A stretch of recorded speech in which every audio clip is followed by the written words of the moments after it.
I welcome you all to awakening classes.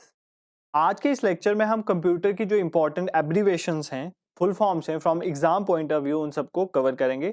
मैंने almost 60 जो full forms हैं उनको लाया है आपके लिए, प्लस इसके साथ क्विक डाइजेस्ट में हम उनके रिलेटेड कुछ information important from exam point of view वो भी देखेंगे। तो सबसे पहली फुल फॉर्म है ENIAC, ENIAC। ENIAC की फुल फॉर्म होती है electronic numerical integrator in computer.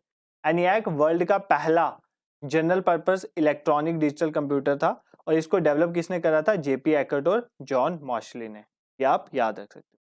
Second is UNIVAC. UNIVAC की फुल फॉर्म होती है यूनिवर्सल ऑटोमेटिक कंप्यूटर।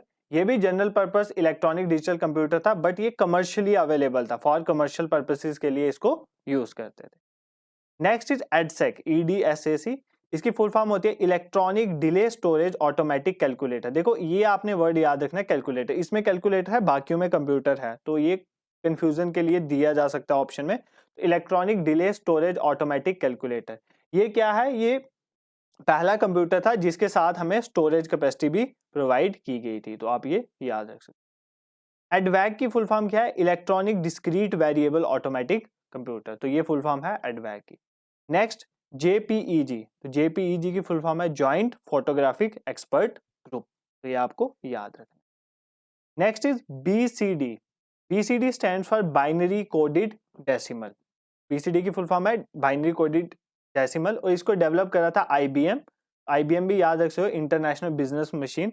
देखो BCD जो है ना, बेसिकली ये 4 बिट सिस्टम है, 4 बिट सिस्टम भी इसे कहते हैं। 4 बिट सिस्टम कहने का मतलब है कि यहाँ पर जो भी डेसिमल है ना, अगर कोई अपने डेसिमल लिखना है, डेसिमल नंबर 8 9, इनको हम लिख सकते हैं with the help of 4 bits, इसलिए हम इसको 4 बिट सिस्टम कह सकते हैं। इसी तरह मैं आपको एक और एग्जांपल बताता हूँ, जैसे EBCDIC है ना, इसकी फुल फॉर्म होती है extended binary coded decimal interchange code.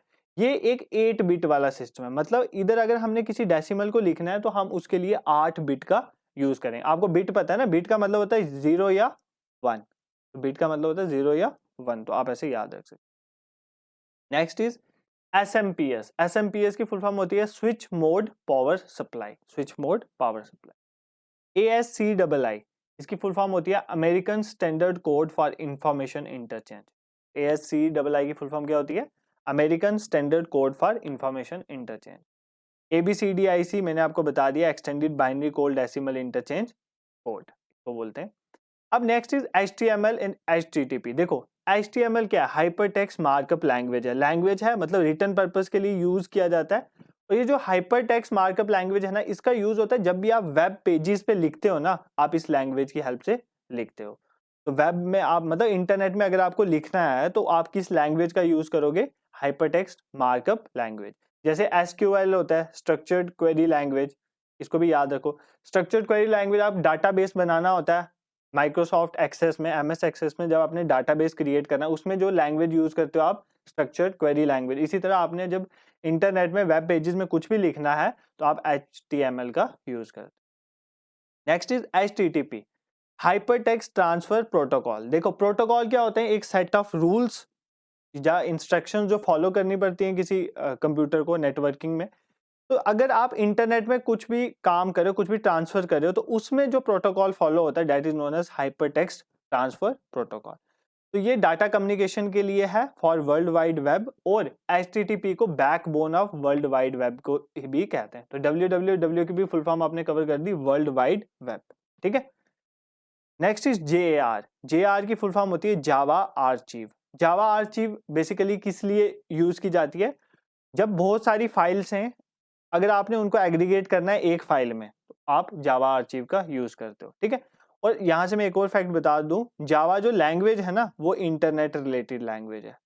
तो जावा लैंग्वेज किसके साथ एसोसिएटेड है? इंटरनेट के साथ। ये एक इंटरनेट की लैंग्वेज। ठीक है। SQL मैंने आपको बता दिया, स्ट्रक्चर्ड क्वेरी लैंग्वेज, ये डाटाबेस से रिलेटेड है। डाटाबेस को एक्सेस करना हो या उसको चेंज करना हो तो ये MS एक्सेस में यूज होती है, मेनली माइक्रोसॉफ्ट एक्सेस में। ठीक है। Next is ARPANET। ARPANET क्या है?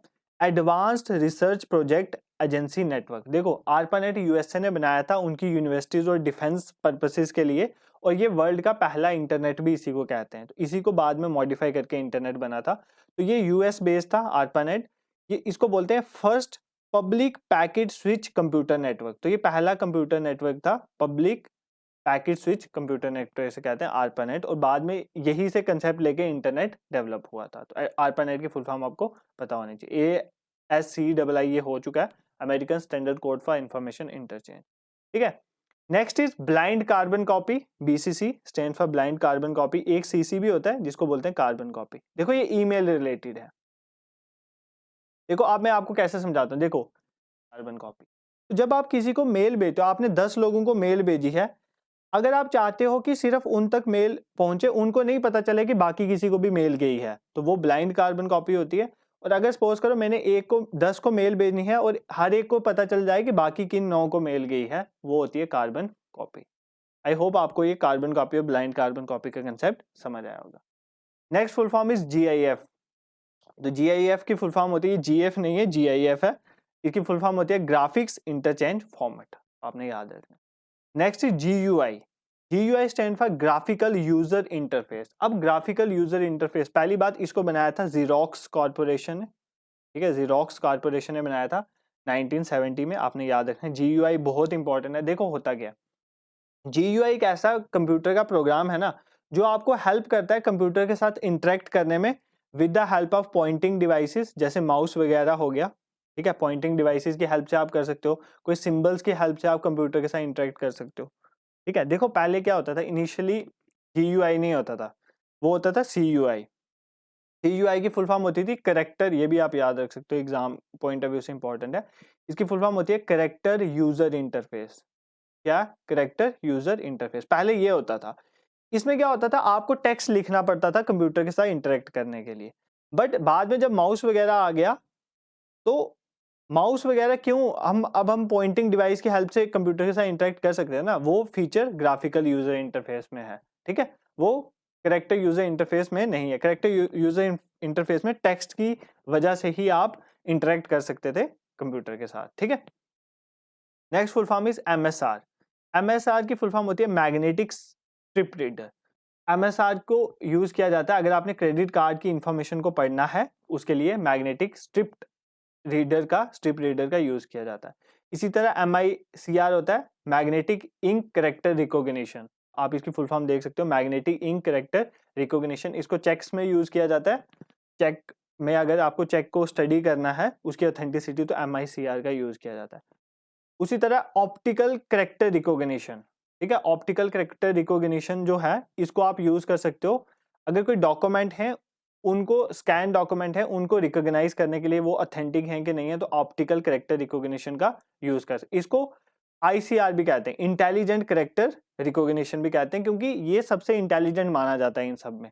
तो इसकी फुल फॉर्म क्या है, OCR की, ऑप्टिकल करेक्टर रिकॉग्निशन। एक आपने OMR भी पढ़ा होगा। ठीक है, ऑप्टिकल मार्क रीडर, जो आपके एग्जाम में OMR शीट होती है, तो ऑप्टिकल मार्क रीडर। तो ये सारे क्या है, बेसिकली ये इनपुट डिवाइसेस है। इनकी वजह से हमारी इंफॉर्मेशन ली जाती है और वो कंप्यूटर में फीड की जाती है। तो जिसकी वजह से इंफॉर्मेशन अंदर ली जाती है, दैट इज इनपुट डिवाइसेस। तो MICR, OCR, MSR, OMR, ये सारे कौन से डिवाइसेस हैं, इनपुट डिवाइस। MICR की फुल फॉर्म भी लिखी हुई है, magnetic ink character recognition. Next RISC, इसकी फुल फॉर्म होती है रिड्यूस्ड इंस्ट्रक्शन सेट कंप्यूटर। इसी तरह CISC की क्या होती है, complex instruction set computer. MIDI की क्या होती है, म्यूजिकल इंस्ट्रूमेंट डिजिटल इंटरफेस। ठीक है, ये आपने याद रखनी है। GUID, globally unique identifier. GUID की फुल फॉर्म होती है POST, पोस्ट की होती है पावर ऑन सेल्फ टेस्ट। अब पोस्ट क्या होता है, देखो जब भी आप कोई कंप्यूटर ऑन करते हो ना, जैसे ही कंप्यूटर ऑन होता है उसके इमीडिएटली बाद एक टेस्ट होता है सभी सॉफ्टवेयर का। देखो हमारे कंप्यूटर में इनिशियली एक सॉफ्टवेयर, जो जब भी कंप्यूटर बनता है उसमें एक सॉफ्टवेयर डाला जाता है ना, उसको बोलते हैं फर्मवेयर। फर्मवेयर जो होता है वो टेस्ट कंडक्ट करवाता है। जैसे ही कंप्यूटर हम स्टार्ट करते हैं तो एक टेस्ट कंडक्ट करवाता है फर्मवेयर, जिससे चेक किया जाता है कि सारा कंप्यूटर एफिशिएंटली वर्क कर रहे हैं। तो उस टेस्ट को बोलते हैं पावर ऑन सेल्फ टेस्ट। तो जैसे ही कंप्यूटर को ऑन कराओ, इमीडिएटली जो टेस्ट होता है उसको बोलते हैं पावर ऑन सेल्फ टेस्ट। ठीक है, अब कुछ नेटवर्क की फुल फॉर्म्स हैं, जैसे PSTN, इसकी फुल फॉर्म होती है public switch telephone network. ISDN, integrated switch digital network. ISDN की फुल फॉर्म आप याद रखें।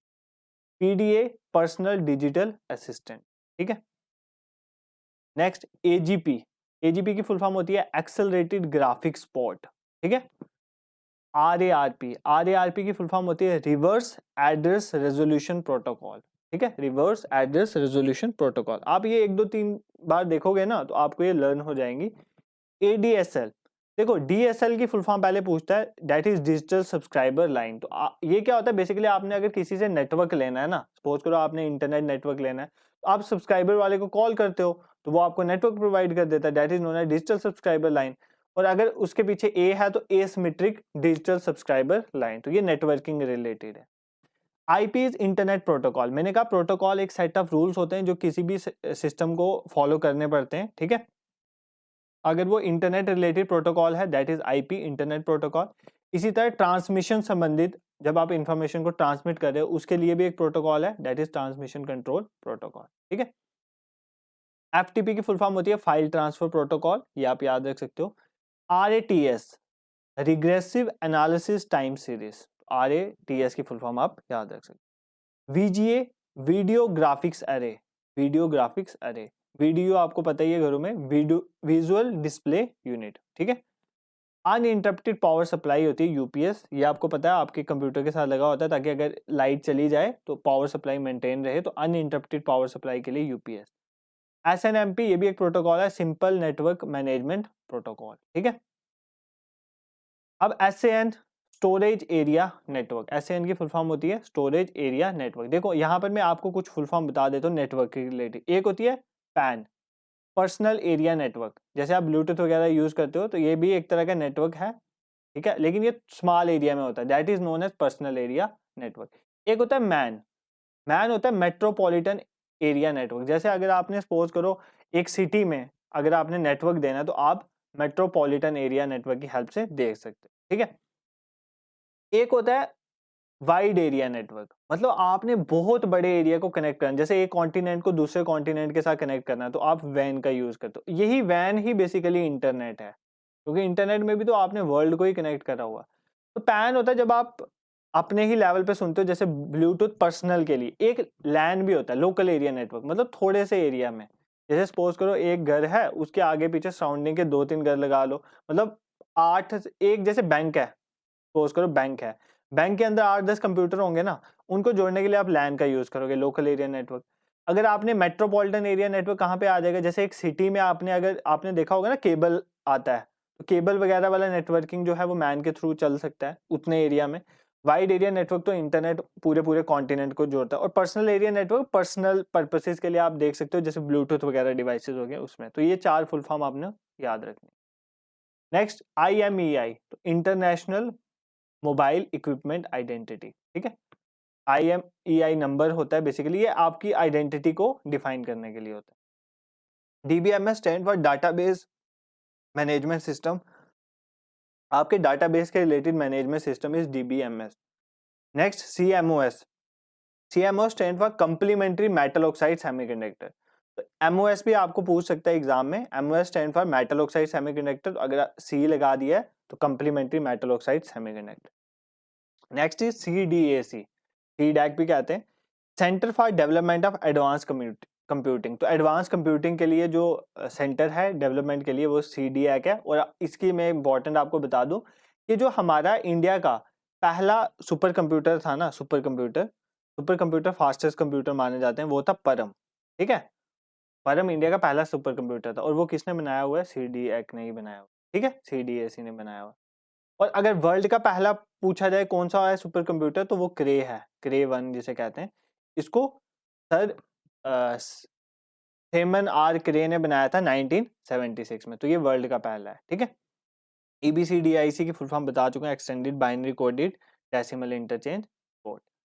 SMS आप करते हो ना, तो शॉर्ट मैसेज सर्विसेज की फुल फॉर्म है।